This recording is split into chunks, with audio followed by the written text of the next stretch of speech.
Yan guys, magandang gabi po sa inyong lahat. Ito po yung unang araw na ginamit ng Kabuyaw Coliseum yung kanyang bagong tarian bilang paghahanda sa darating na May 31 Anniversary 2 Edition.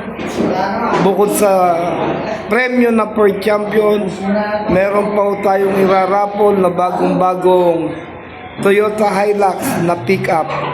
Color white, naka-display na po yan sa labas. Sa lahat po ng aming mga mananabong ng Kabuyaw, ito po yung ginawang paghahanda sa darating na May 31 Anniversary 2 Edition.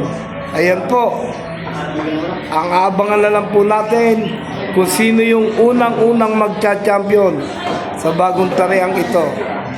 Yan po, ito po ang aming nag-iisang Lady Gapper May 31 Anniversary 2 Edition. Ito po yung isa sa ginawang paghahanda para sa darating na anniversary ngayong May 31.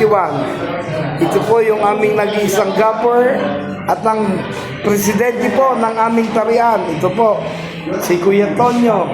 Yan. So yan guys, para po sa mga mananabong ng Kabuyaw, mas kumbinyente, mas pinalaki, at mas lalong pinaganda. At abangan niyo po. Oh, maganda po. Opo, kasing ganda ng aming nag-iisang Lady Gapper. Yan. Nag-iisang prinsesa ng Kabuyaw Coliseum, Princess Sarah. Kaway. Yung.